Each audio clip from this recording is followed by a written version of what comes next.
Hello नमस्कार दोस्तों, welcome back my YouTube channel law with Ronit. दोस्तों आप सभी का हमारे इस यूट्यूब चैनल पे स्वागत है। दोस्तों आज हम बात करेंगे यूपी पीसीएस जे के बारे में। यूपी पीसीएस जे का आप प्रिपरेशन किस तरह से करेंगे, आपका प्रिपरेशन और अच्छे से किस तरह से किया जा सकता है, उसी के बारे में आज हम इस वीडियो के माध्यम से बात करेंगे। जो अपकमिंग वैकेंसीज आने वाली है यूपी पीसीएस जे की, उसकी आप प्रिपरेशन किस तरह से करेंगे, अपना हैंड रिटन नोट्स कैसे बनाएंगे, आप आईपीसी का बेयर एक्ट कैसे पढ़ेंगे, आप आईपीसी का बेयर एक्ट पढ़ने के बाद आप बुक को कैसे पढ़ेंगे, इन सभी चीज़ों के बारे में इस वीडियो के माध्यम से मैं आपको बताने वाला हूं। तो बिना देर किए मैं इस चीज़ को स्टार्ट कर रहा हूँ। आज जो मैं बात करूँगा वो आईपीसी के बुक के बारे में बात करूँगा, और बुक के साथ साथ मैं बेयर एक्ट के बारे में बात करूँगा कि आपको कौन सा बुक पढ़ना चाहिए। जो कि मैं बुक पढ़ रहा हूँ वो बुक मैं आपको रिकमेंड करूँगा। अगर आपको लगता है कि नहीं, आपको उस बुक से नहीं पढ़ना है, आपको किसी दूसरे बुक से पढ़ना है, आप पढ़िए, लेकिन बेयर एक्ट को आप ज़रूर पढ़िए।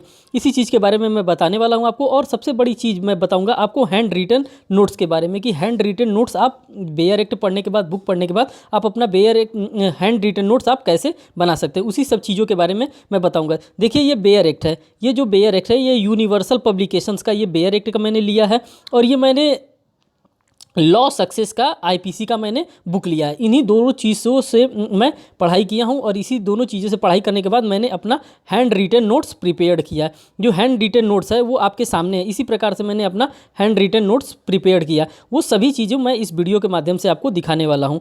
बस आप एक कोशिश करिएगा कि आप इस वीडियो को पूरा वॉच करिएगा, जिससे कि आपको संपूर्ण जानकारी मिल सके कि बेयर एक्ट कैसे रीड करना है, बुक कैसे रीड करना है, और बुक रीड करने के बाद हमको नोट्स कैसे प्रिपेयर करना है। तो बिना देर किए मैं इस वीडियो को स्टार्ट कर रहा हूँ। देखिए ये हमारा बुक है। इस बुक के बारे में मैं आपको बताना चाहता हूँ। ये जो बुक दिया है, सबसे पहले जो भी इंपॉर्टेंट केस लॉ हैं होते हैं, जो भी इंपॉर्टेंट केस लॉ आईपीसी के होते हैं, जो हर एक एग्जामों में पूछने की जिसकी पॉसिबिलिटी ज़्यादा से ज़्यादा होती है, उन सभी केस लॉ को यहाँ पे एक साथ रख दिया। जैसे Varendra Kumar Ghosh versus king emperor का केस है, आर बनाम डडले एंड स्टीफन का केस है। इसमें न्यायाधीशों का नाम भी कभी कभी एमसीक्यू बेस्ड क्वेश्चन में जस्टिसों का नाम पूछ लिया जाता है कि उस समय जब ये जजमेंट पास किया जा रहा था किस जज के द्वारा ये दिया गया था। जैसे Varendra Kumar Ghosh versus king emperor, ये लॉर्ड समनर के द्वारा दिया गया था। ये इंपॉर्टेंट सेक्शन है, सेक्शन नंबर 34 से ये रिलेटेड है।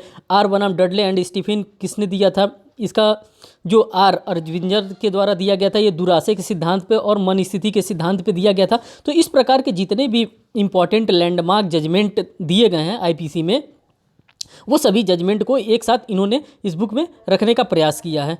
ठीक, अब आगे देखते हैं।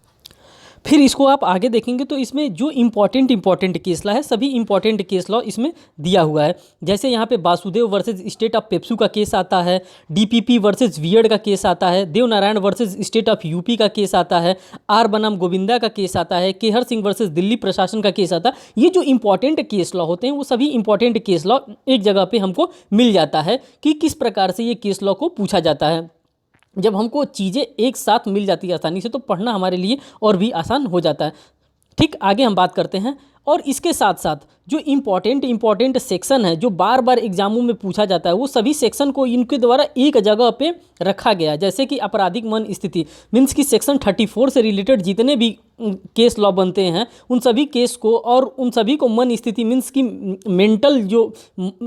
मेंटल से रिलेटेड है, जो मेंजरिया से रिलेटेड जो भी बातें हैं, वो सभी बातों को एक जगह रखा गया है। जैसे क्वीन वर्सेस टाल्सन में मेंटल एलिमेंट्स की बात होती है, बैंड ब्राउन बनाम वुड्स में मेंटल की बात होती है, मेंजरिया की बात होती है, आर बनाम प्रिंस में मेंजरिया की बात होती है, राज्य बनाम शिव प्रसाद में मेंजरिया की बात होती है, महाराष्ट्र राज्य बनाम मेयर हंस जॉर्ज AIR जिसमें मेंजरिया की बात होती है, उन सभी बातों को एक जगह रखा जाता है। फिर सामान्य प्रतीक्षा से रिलेटेड जो भी मामले होते हैं, सबको एक जगह इस बुक में रखने का प्रयास किया गया है। जो हम लोग चैप्टर नंबर 16 को हम लोग देखते हैं, जो 299 में है, जिसमें culpable homicide amounting to murder है, 300 है culpable homicide not amounting to murder. ये सभी चीज़ों को एक जगह ये रखने का प्रयास इस बुक में किया गया। आप चाहेंगे तो इस बुक को लेंगे तो आप आसानी से ये पढ़ सकते हैं। ठीक, फिर आगे मैं इसको दिखाता हूँ। जो लैटिन वर्ड्स से रिलेटेड जो क्वेश्चन आते हैं, उन सबको भी यहाँ पे रखा गया है कि लैटिन वर्ड, जैसे कि डोली इन कैपेक्स आ जाता है, डोली कैपेक्स आ जाता है, फिर डॉक्ट्रिन ऑफ सेल्फ इंक्रिमिनेशन आ जाता है, एडॉक आ जाता है। इस तरह के जो लैटिन वर्ड्स आ जाते हैं, वो लैटिन वर्ड्स भी आपको यहाँ पे देखने को मिलेगा। जैसे यहाँ पे देखने को आपको मिल रहा है रेयर ऑफ द रेयरिस्ट मिल रहा है, सुसाइड पैक्ट मिल रहा है, विल डिड मिल रहा है। मीन्स कि इस तरह के जो भी वर्ड्स होते हैं जो कि एग्जामिनेशन में रेंडमली पूछ लिए जाते हैं, वो सारी चीज़ें आपको यहाँ पे देखने को मिलेगा। फिर जब हम नेक्स्ट आएंगे तो फिर हम देखेंगे जनरल एक्सेप्शन पे। जब जनरल एक्सेप्शन पे पहुँचते हैं हम लोग, तो ये जो एक्सप्लानेशन है, जनरल एक्सेप्शन सॉरी नहीं, ये जनरल एक्सप्लानेशन पर जब हम लोग चैप्टर नंबर 2 में पहुँचते हैं, तो वहाँ पे देखते हैं तमाम तरह के डेफिनेशन दिया रहता है। जैसे कि जेंडर का डेफिनेशन दिया रहता है, मेल एंड फीमेल का डेफिनेशन दिया रहता है, लोक का डेफिनेशन दिया रहता है, इंडिया का डेफिनेशन दिया जाता है, जज का डेफिनेशन दिया जाता है, पब्लिक सर्वेंट का डेफिनेशन दिया जाता है। वो सारी चीज़ों को जो जो इंपॉर्टेंट चीज़ें हैं वो सभी चीज़ों को एक जगह इनके द्वारा रखा गया है। फिर उसके बाद से इसको समझाया भी गया है कि जेंडर का मतलब क्या होता है, किस एज के लोगों को हम कहेंगे कि ये मेल है या फीमेल है। इन सभी चीज़ों के बारे में इस बुक में अच्छे तरह से समझाया गया है। जो भी चीज़ होता है, जो भी पॉसिबल हो रहा है, वो मैं वो आपको दिखाने का कोशिश कर रहा हूँ। देखिए यहाँ पे ये डिफरेंसेस भी दिखाया गया है जो कि इंपॉर्टेंट होता है पीसीएस जे के एग्जामिनेशन में। सेक्शन नंबर 34 से रिलेटेड क्वेश्चन और सेक्शन नंबर 149 से रिलेटेड, इन दोनों का क्वेश्चन अक्सर आ जाता है। या तो प्री में तो आता ही आता है, मेंस में भी ये आता है। दोनों में अंतर लिखने के लिए या तो 2 नंबर में आए या तो 4 नंबर में आए, लेकिन इन दोनों का एक ना एक क्वेश्चन आता है। ठीक, तो इस प्रकार का जो दोनों का डिफरेंस है वो एक साथ यहाँ पे इस बुक में दिया गया है और आसान लैंग्वेज में दिया गया है। ये बुक मैंने हिंदी में ले लिया है। ये बुक आपको बाइलिंगुअल मिल जाएगा, हिंदी में भी मिल जाएगा और इंग्लिश में भी मिल जाएगा। आप चाहें तो हिंदी में भी ले सकते हैं, इंग्लिश में भी ले सकते हैं। तो मैंने ये बुक जो है वो हिंदी में लिया है अभी। सामान्य आज से धारा 34 पर महत्वपूर्ण बात, जितने सेक्शन 34 से रिलेटेड है सभी यहाँ पे केस दे दिए हैं। उसके बाद से साधारण स्पष्टीकरण पर महत्वपूर्ण बात, जितने भी स्पष्टीकरण से हैं रिलेटेड सभी केस लॉस को यहाँ पे इन्होंने कोट किया है। फिर आगे हम बात करते हैं, जब हम लोग जनरल एक्सेप्शंस पे आते हैं चैप्टर नंबर 4 में, जो कि हमारा है सेक्शन नंबर 76 से लेके 106 तक में डिफाइन किया गया है जनरल एक्सेप्शंस जो बात करते हैं, जिसमें साधारण अपवाद कहा जाता है। देखिए इस तरह से इसको डिफाइन किया गया है कि हाँ, जनरल एक्सेप्शन 2 भागों में, एक एक्सक्यूजेबल डिफेंस होता है, एक जस्टिफिएबल डिफेंस होता है। इन सभी डिफेंसेस के बारे में यहाँ पे डायग्रामेटिक फॉर्म में, चार्ट फॉर्म में इन्होंने समझाने का प्रयास किया है। और यही चीज़ जो हमारे दिया रहता है, बेयर एक्ट में भी दिया रहता है ये सारी चीज़ें। लेकिन हम लोग बेयर एक्ट को जब पढ़ते हैं तो वहाँ पे हमको डायग्रामेटिक फॉर्म में तो दिया नहीं रहता, उसको हमको पढ़ने में थोड़ा सा दिक्कत महसूस होता है, इसीलिए हम लोग बुक का इस्तेमाल करते हैं। देखिए यहाँ पे सबसे बड़ी चीज़ ये है कि जिस प्रकार से क्वेश्चन जे में पूछा जाता है उसी प्रकार से क्वेश्चन यहाँ पे एक फ्रेम करके दे भी दिया गया है, जिससे कि हमारा दिमाग और खुले और हमको पढ़ने का मन करे कि हाँ, इस प्रकार का क्वेश्चन बनता है तो इस प्रकार से हम इसको पढ़ने का कोशिश करें। ये तो रहा हमारा सफ़र, जो रहा ये हमारा बुक का सफ़र रहा। अब मैं आपको इसके आगे मैं बेयर एक्ट के पास लेके जाऊंगा कि बेयर एक्ट क्या होता है, और इन दोनों को पढ़ने के बाद मैं हैंड रिटन नोट्स दिखाऊंगा कि किस तरह से आप बेयर एक्ट पढ़ने के बाद और बुक पढ़ने के बाद अपना हैंड रिटन नोट्स कैसे प्रिपेयर कर सकते हैं। ये जो देखिए, ये इसका भी इंपॉर्टेंट होता है, इन दोनों का भी, जो 299 का और 300 का अंतर बताया जाता है। Culpable homicide not amounting to murder और culpable homicide amounting to murder, जो सेक्शन 299 में और सेक्शन 300 में दिया रहता है, इन दोनों के डिफरेंस के बारे में दिया है। इन दोनों के डिफरेंस के बारे में क्वेश्चन जरूर पूछा जाता है, तो वो सारी चीज़ें आप यहाँ से कवर कर सकते हैं, यहाँ से देख सकते हैं बुक से। अब ये हमारा आ गया इंडियन पिनल कोड का बेयर एक्ट। तो जब हम बेयर एक्ट पढ़ते हैं तो बेयर एक्ट में जब हम लोग चैप्टर नंबर 2 पढ़ते हैं तो चैप्टर 2 में ये सारी डेफिनेशन हमको देखने को मिलती है। ये जितना भी डेफिनेशन है ये सब हम लोग देखते हैं। जैसे क्वीन का डेफिनेशन हो गया, सर्वेंट ऑफ गवर्नमेंट हो गया, ब्रिटिश ऑफ इंडिया हो गया, गवर्नमेंट हो गया, गवर्नमेंट ऑफ इंडिया हो गया, गवर्नमेंट हो गया, फिर इंडिया हो गया। इन सभी चीज़ों को हम लोग वहाँ पे देखते हैं। ये बेयर एक्ट के लैंग्वेज में दिया, लेकिन जब उस बुक को हम लोग पढ़ेंगे तो वहाँ पे सामान्य लैंग्वेज में ये सभी चीज़ों के बारे में डिफाइन किया गया। जैसे कि आप पढ़ते हैं, जो इंपॉर्टेंट सबसे ज़्यादा होता है वो सेक्शन नंबर हमारा 21 होता है, जिसमें पब्लिक सर्वेंट को डिफाइन किया जाता है। इसमें बताया जाता है कौन पब्लिक सर्वेंट होता है और कौन पब्लिक सर्वेंट नहीं होता है। इन सभी चीज़ों के बारे में बताया गया। जब आप सेक्शन नंबर 21 पढ़ेंगे तो वो आपको आसानी से समझ में यहाँ पे बेयर एक्ट में थोड़ा सा कम आता है। लेकिन जब आप बुक से पढ़ते हैं और बुक से पढ़ने के बाद जब आप अपना हैंड रिटन नोट्स बनाते हैं तब वहाँ पे पढ़ने में आपको और भी मज़ा आता है। फिर वो शॉर्ट नोट्स आपका हो जाता है और आप आसानी से उसको पढ़ सकते हैं। अभी मैं आपको नोट्स भी दिखाने वाला हूँ, हैंड रिटन नोट्स भी दिखाने वाला हूँ। जब आप वो नोट्स देखेंगे फिर आप भी उससे प्रेरित होंगे और आप भी अपना नोट्स खुद का बनाएंगे। जैसे ये कल्पेबल होमोसाइड की हम बात करते हैं, जो चैप्टर नंबर 16 है, इसके बारे में हम बात करते हैं। तो ये बेयर एक्ट में तो लिखा ही है, लेकिन बुक में जो लिखा होता है वो और भी आसान लैंग्वेज में लिखा होता है। अब बिना देर किए मैं अपना हैंड रिटन नोट्स दिखा रहा हूँ। देखिए इस प्रकार से हैंड रिटन नोट्स बनता है। जैसे मैंने ये जो चैप्टर 2 से मैंने ये नोट्स बनाया है, तो ये हमारा जो नोट्स है वो इससे है, कोर्ट ऑफ जस्टिस, जैसे सेक्शन नंबर 20 से रिलेटेड ये हमारा है court of justice. Court of justice किसको कहते हैं? In the case of supreme court legal aid committee versus union of India, it was held that the word court and जजेस frequently ask इंचार्जेबल because a जज is an essential constitution of the court since there can be no dispenses of justice without a judge, but that is not to say that when the judge demits office the court ceases to exist. इस प्रकार से जो definition clauses दिए हैं उस प्रकार से आप डेफिनेशन क्लॉसेज को देख करके आप अपना नोट्स प्रिपेयर कर सकते हैं। जैसे सेक्शन 21 का जो इंपॉर्टेंट सेक्शन होता है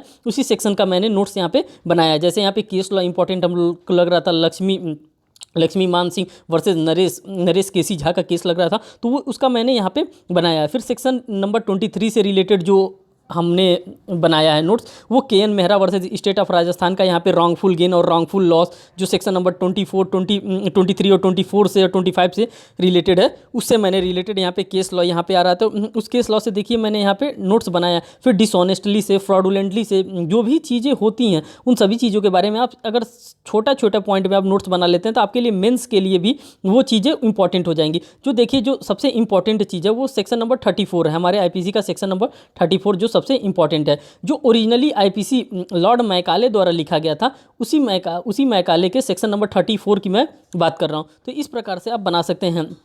देखिए जैसे मैंने यहाँ पे बनाया है कॉमन इंटेंशन की बात करते हैं। या कॉमन इंटेंशन में दो बातें बताई जाती हैं, एक एक्टिव पार्टिसिपेशन होता है, एक पैसिव पार्टिसिपेशन होता है। अब एक्टिव पार्टिसिपेशन में क्या बताया जाता है, पैसिव पार्टिसिपेशन में क्या बताया जाता है, इसमें प्री रिक्वेस्ट होता है, इनडायरेक्ट वायलेंस होता है, और पैसिव पार्टिसिपेशन में ये सभी चीज़ें नहीं होता है। तो ये सभी चीज़ों को जब आप बुक पढ़ेंगे तब आपको ये सारी चीज़ें समझ में आएगा। और यहाँ पे जो इंपॉर्टेंट केस लॉ यहाँ से जो मैंने बेयर एक्ट से और बुक से मैंने कवर किया वो Barendra Kumar Ghosh versus king emperor का है, महबूब शाह वर्सेस किंग एम्परर का है, फिर पांडुरंगन का केस है, ऋषिदेव पांडे का केस है, JM देसाई का केस है। ये केस लॉ डायरेक्ट हमसे पूछ लेता है कि जैसे ये तीनों केस दे दिया, बारेंद्र कुमार घोष दे दिया, महबूब शाह वर्सेस किंग एम्परर दे दिया, पांडुरंगन का केस दे दिया, और बीच में एक कोई केस और दे दिया जैसे KM Nanavati versus state of Maharashtra का केस दे दिया, और पूछ दिया कि सेक्शन नंबर 34 से रिलेटेड कौन केस लॉ है और कौन केस लॉ नहीं है। तो ये तीनों केसेस सेक्शन नंबर 34 से रिलेटेड है IPC के, और जो हमारा KM नानावती का केस है वो रिलेटेड नहीं है। इस प्रकार से क्वेश्चन आपको पूछ लिया जाता है। जैसे ये सेक्शन 30 का है हमारा नोट से, ये सेक्शन नंबर 34 का है। कॉमन इंटेंशन में जो भी बात आती है सभी बातों को मैंने यहाँ पे लिख दिया है। ठीक, अब आगे आप देख सकते हैं डेटरेंट थ्योरी ऑफ पनिशमेंट की बात करते हैं। अब यहाँ पे हम आ जाते हैं चैप्टर नंबर 3 पे, जो हमारे चैप्टर नंबर 3 में बताया जाएगा कितने प्रकार के पनिशमेंट होते हैं, जो बेसिकली हमसे MCQ में भी पूछ दिया जाता है। वैसे तो पनिशमेंट पहले 6 प्रकार का था, लेकिन एक पनिशमेंट को वहाँ से हटा दिया गया। तब इस समय 5 पनिशमेंट है, डेथ का, लाइफ इम्प्रिजनमेंट का, फाइन का, फिर फॉरफीचर ऑफ प्रॉपर्टी का। जो लाइफ इम्प्रिजनमेंट होता है इसमें 2 प्रकार के पनिशमेंट, एक रिगरस दिया जाता है, एक सिंपल दिया जाता है। तो इस प्रकार से अगर आप बना लेते हैं, अगर कवर कर लेते हैं आप अपने खुद के हैंड रिटन में, तो आपके लिए वो सारी चीज़ें बड़े आसान हो जाएंगी और आपको IPC कभी टफ लगेगा ही नहीं। लगेगा कि आप IPC के साथ खेल रहे हैं, और IPC तो एकदम हलवा सब्जेक्ट हो जाएगा आपके लिए। ठीक, बात करते हैं चैप्टर नंबर 4 की, जिसमें जनरल एक्सेप्शन की बात करते हैं, जिसमें एक्सक्यूजेबल डिफेंस होता है और जस्टिफिएबल डिफेंस होता है। एक्सक्यूज्ड मतलब ये होता है जिसमें आपको क्षम्य कर दिया जाता है, और जस्टिफिएबल का मतलब कि उसमें गलतियां हो जाती हैं, जैसे कि राम को पकड़ के लाना था, आप गलती से शाम को पकड़ के लेके चले हैं, तो ये जस्टिफिएबल हो गया। इस प्रकार से आप अपना जब बुक पढ़ेंगे तो उसमें आप अपना नोट्स को प्रिपेयर कर सकते हैं। हमारे पास 2 बुक है, लेकिन मैंने लॉ सक्सेस का ही बुक आपको शो किया है जो कि हिंदी मीडियम में था। तो ये मैंने जो भी नोट्स बनाया है वो इंग्लिश मीडियम के बुक से बनाया है, और बेयर एक्ट के सहारे से मैंने ये नोट्स प्रिपेयर किया। आप भी चाहेंगे तो अपना नोट्स इस तरह से प्रिपेयर कर सकते हैं। देखिए जैसे अक्सर पूछ लिया जाता है different between writing and FRA, तो राइटिंग और FRA का जो भी डिफरेंस होता है दोनों के डिफरेंस के बारे में मैंने यहाँ पे मेंशन कर दिया है। मीन्स कि इतना ही आप इस तरह से अपना नोट्स प्रिपेयर कर लेंगे तो आपको प्री के लिए तो तैयार आपका हो ही रहा है, साथ साथ मेंस का भी तैयार हो जाएगा। और जब आप बैठ के पढ़ेंगे तो ये सारी चीज़ें आपके दिमाग में खुलने लगेगा, पता चलने लगेगा कि कैसे क्या होता है। जैसे ये चीज़ें मैंने यहाँ पे डायग्रामेटिकल फॉर्म में शो करने के लिए यहाँ पे लिखा है। तो यहाँ से आप देख सकते हैं कि जो CH में हमारा फॉल करता है, जो 299 मीन्स की कल्पेबल होमोसाइड की बात करते हैं, जो इसमें 3 क्लॉज के बारे में डिफाइन किया गया, 299 1, 299 2, 299 3। तो इसमें बताया जाता है 299 1 में इंटेंशन टू कॉज डेथ। आप सिंपल एक एक वर्ड को पकड़िए। जब एक एक वर्ड को आप पकड़ेंगे तो फिर आपको नोट्स बनाना और उस चीज़ को पढ़ना आपके लिए बड़ा आसान साबित होगा। और जब आप सोचेंगे कि मैं पूरा बेयर एक्ट पढ़ूंगा फिर वो आपके लिए मुश्किल साबित हो जाएगा। और ये सिर्फ हमारे ही साथ और आपके साथ नहीं होता, ये सबके साथ होता है इस प्रकार की समस्याएं।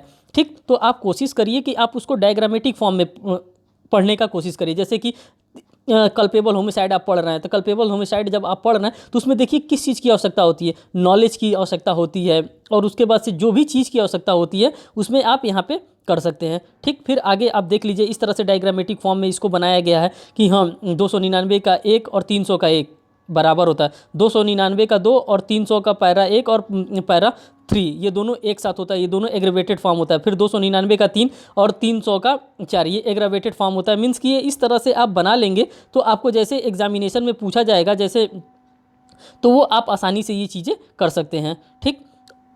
यही रहा आज का दोस्तों सेशन जो मैं आप लोगों के सामने इस वीडियो के माध्यम से लेके आ रहा हूं। देखिए, और यहाँ पे जो इंपॉर्टेंट केस लॉ है, जैसे कि आपसे केस लॉ पूछ देता है 299 से रिलेटेड और 300 के 3 से रिलेटेड कोई केस लॉ है, तो यहाँ पे जो हमारा केस लॉ आता है वो हमारा केस लॉ आता है आर वर्सेस गोविंदा का केस है।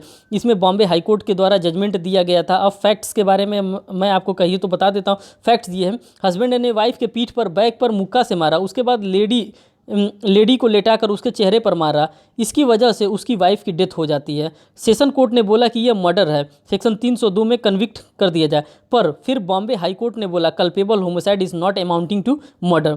क्या इस मुक्का मारने से कोई मर जाता है? क्या यहाँ पर यह देखा गया कि लाइकली है या सफिशिएंट है? यहाँ पर नॉट सफिशिएंट का केस था, इसलिए सेशन कोर्ट ने रिवर्स कर दिया और 304 में अपहेल्ड किया। इस प्रकार के जब आप छोटे छोटे पार्ट्स में आप केसेस को लिख लेंगे, अपने लैंग्वेज में लिख लेंगे, हिंदी में लिख लेंगे, इंग्लिश में लिख लेंगे, वो मैटर नहीं करता, जिस भी लैंग्वेज में आप चाहेंगे तो लिख सकते हैं, तो आपको याद रहेगा। जैसे यहाँ पे मैंने ये केस लिखा है बागा Singh versus state of PEPSU. जो स्टेट ऑफ पेप्सू का है वो तो हमारे यहाँ से अब नहीं रह गया, वो स्टेट ऑफ पेप्सू अब चला गया, पाकिस्तान में चला गया, तो उससे रिलेटेड ये केस लॉ है। ये सब पुराने समय के केस लॉ हैं। तो जो भी था मैं आपको दिखा दिया। और भी नेक्स्ट सब्जेक्ट का जो होता है, जैसे कि मैं CPC का हो गया या CRPC का हो गया, किसी भी सब्जेक्ट का मैं आपको अपना हैंड रिटन नोट्स शो करूँगा, और उसके साथ साथ मैं एक बुक भी शो करूँगा कि किस बुक से मैंने नोट्स बनाया और किस बुक से मैं पढ़ाई कर रहा हूँ इस समय। वो सभी चीज़ों को इस समय मैं आपको शो करूँगा अपने इसी वीडियो के माध्यम से, इसी चैनल के माध्यम से। अगर आप नए हैं तो हमारे चैनल से जुड़ने का कोशिश करिए और भी लोगों को